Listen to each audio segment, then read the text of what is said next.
여러분, 대한민국에서 가장 완벽한 비주얼로 사랑받던 차은우가 지금 인생 최대의 위기에 직면했습니다. 군 복무 중인 그에게 날아든 것은 다름 아닌 200억 원 규모의 세금 추징 통보였습니다. 단순히 액수가 커서 놀라운 게 아닙니다. 이 사건을 파헤칠수록 일반적인 세금 누락과는 차원이 다른 법리적 전쟁의 냄새가 짙게 풍깁니다. 차은우는 국내 3대 로펌 중 하나인 세종을, 그리고 소속사 판타지오는 또 다른 거물급 로펌 율촌을 선임하며 배수진을 쳤습니다. 세무사 한 명으로 해결될 문제가 아니라는 걸 직감한 거죠. 대체 무엇이 문제였을까요? 오늘 그 복잡한 내막을 하나씩 짚어보겠습니다. 사건의 시작은 차은우의 모친이 설립한 1인 법인입니다. 국세청은 이 법인이 실제로는 아무 일도 하지 않는 페이퍼 컴퍼니라고 의심하고 있습니다. 가장 강력한 증거로 꼽히는 것이 바로 법인의 주소지입니다. 인천 강화도의 한 건물. 이곳은 차은우 부모님 명의의 건물인데 원래 장어집이 있던 곳입니다. 그런데 조사 결과 해당 건물에는 차은우의 매니지먼트 업무를 볼 사무실도 실제 운영되는 장어집도 존재하지 않았습니다. 이를 두고 대중들은 세금을 깎기 위해 수도권 밖 외곽 지역에 주소만 둔 전형적인 수법이라고 지적합니다.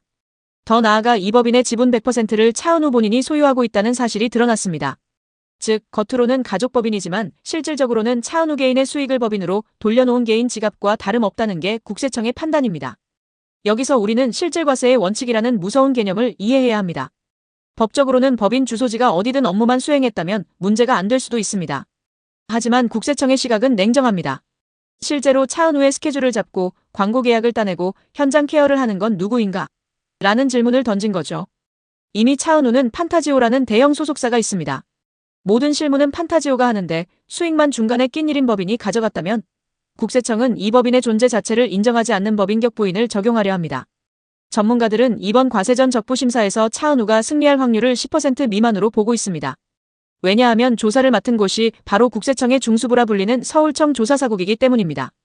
이들이 칼을 뽑았다는 건 이미 법인의 업무일지, 직원급여 대장, 임대차, 계약서 등을 샅샅이 뒤져 실체가 없다는 확증을 잡았을 가능성이 큽니다. 여기서 흥미로운 대목이 나옵니다. 차은우는 법무법인 세종을 선임했습니다. 세종은 최근 뉴진스 사건 등 연예계 굵직한 분쟁을 담당한 베테랑들이 포진해 있죠. 그리고 소속사 판타지오 역시 법무법인 율촌을 선임했습니다. 왜 세무사가 아닐까요? 세무사는 장부를 정리하지만 로펌은 검찰 고발을 막습니다. 추징금이 200억이면 조세범 처벌법에 따라 형사처벌 대상이 될 수 있습니다. 로펌의 전직 국세청 고위 간부 출신들이 동원되어 이건 탈세가 아니라 법리 해석의 차이다라는 논리를 만들어내야 하는 절박한 상황인 겁니다. 특히 판타지오는 이미 지난해 약 82억 원의 추징금을 통보받고 율촌을 통해 대응했지만 기각된 전력이 있습니다.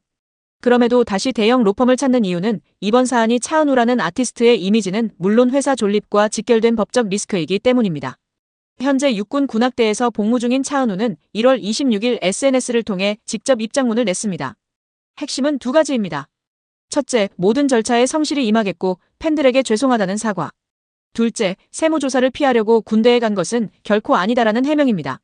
지난해 입대 당시 이미 세무조사가 진행 중이었다는 사실이 알려지면서 군대론 의혹이 일었지만 차은우는 더 이상 입대를 미룰 수 없는 시점이었을 뿐이라며 정면 돌파를 선택했습니다. 이는 법적 다툼과는 별개로 대중의 정서적 비난을 잠재우려는 고도의 전략으로 보입니다. 결국 이번 사건은 합법적인 절세와 인위적인 탈세 사이의 팽팽한 줄다리기입니다. 주소지가 장어집인 것이 결정적 증거가 될지 아니면 단순한 해프닝으로 끝날지는 이제 대형 로펌들의 손에 달렸습니다. 하지만 분명한 건 고소득 연예인들의 1인 법인을 통한 수익 분배 구조에 대해 국세청이 강력한 경고장을 날렸다는 점입니다. 여러분은 어떻게 생각하시나요? 과연 차은우는 이 200억 원의 전쟁에서 승리하고 다시 우리 곁으로 돌아올 수 있을까요?